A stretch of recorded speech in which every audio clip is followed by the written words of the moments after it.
গাজার যুদ্ধবিরতি চুক্তি পুনরুদ্ধারের জন্য একটি নতুন প্রস্তাব উত্থাপন করেছে মিশর। যুক্তরাষ্ট্র ও ফিলিস্তিনিদের স্বাধীনতাকামী সংগঠন হামাস প্রস্তাবটি সমর্থন করলেও ইসরায়েলের পক্ষ থেকে এখনও আনুষ্ঠানিক কোনো প্রতিক্রিয়া আসেনি। সোমবার এক প্রতিবেদন এমন তথ্য জানিয়েছে বার্তা সংস্থা রয়টার্স। এদিকে আরও জানা যায়, ইফতারের কিছু মুহূর্তে একদল ইসরায়েলি সৈন্যরা ফিলিস্তিনিদের উপর নির্মম হত্যাযজ্ঞ চালায়। এতে করে 28 জন ফিলিস্তিনি নিহত হয়েছেন। ইন্না লিল্লাহি ওয়া ইন্না ইলাইহি রাজিউন। ফিলিস্তিনির প্রতিরোধ আন্দোলন হামাসের তার যুদ্ধ কৌশল পরিবর্তন করেছে এবং অবিরামভাবে অনুসরণ করেছে, যার ফলে সশস্ত্র গোষ্ঠীটি প্রতিদিন আরও বিপজ্জনক হয়ে উঠেছে। এদিকে ইসরায়েলের নেটিভাটের বাসিন্দা রাফায়েল হায়ন এই কথাগুলো বলেছেন। তিনি এর আগে 2023 সালে হামাস ইসলামিক জিহাদের মধ্যে যোগাযোগের বিষয়ে আইডিএফকে সতর্ক করেছিল। ইতিমধ্যেই 2023 সালে হায়ন তার বাড়ির ভিতরে স্থাপিত একটি গোয়েন্দা সেলের মাধ্যমে হামাস এবং ইসলামিক জিহাদের যোগাযোগ সম্পর্কে জানতে পারে।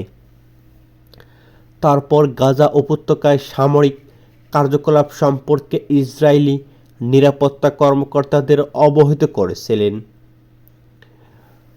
পরে হাইনের আড়িপাতার সরঞ্জাম আইডিএফ বাজেয়াপ্ত করে এবং দাবি করে তারা কার্যকলাপ এই এলাকার যুদ্ধ বাহিনীকে বিপন্ন করে তুলেছে।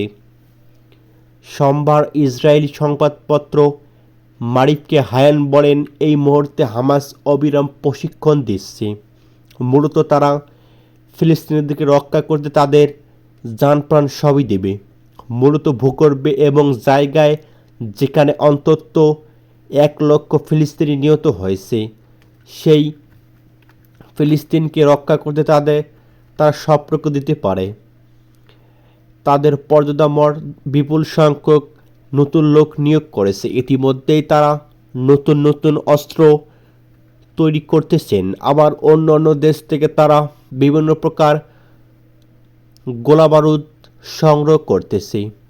এদিকে হায়ান আরও বলেন, আমি যা শুনেছি তা থেকে তারা এখনও জানে না যে পূর্ণ তীব্রতার সাথে যুদ্ধে ফিরে আসার ক্ষেত্রে কি হবে, কিন্তু এই মুহূর্তে তারা এটিকে অগ্রাধিকার হিসেবে বিবেচনা করেছে না।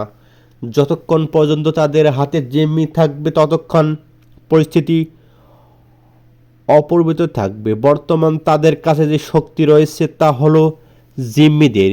তারা জানে যে এটি ছিল তাদের জীবিত রাখবে এবং ইসরায়েলি বাহিনী যেখানে জিম্মিদের রাখা হয়েছে সেই স্থানে আক্রমণ করে না। এদিকে হাইনের দাবি, হামাসের কার্যক্রমের ধারণ ব্যাপকভাবে পরিবর্তিত হয়েছে। তিনি বলেন, হামাসের যা পরিবর্তন ঘটেছে তা হলো তারা আগে ভূমির উপরে যুদ্ধ করত এবং এখন তারা কেবল মাটির নিচে যুদ্ধ করে।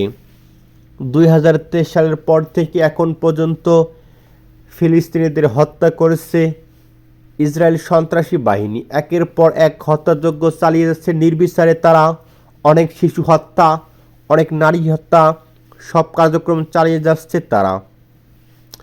তারা খুব কম প্রকাশ্যে আসে। এদিকে তার প্রতিটি যোদ্ধাকে একটি কামের রাখলে বলে যাতে রিয়েল টাইমে সব কিছু রেকর্ড এবং সম্প্রচার করতে পারে।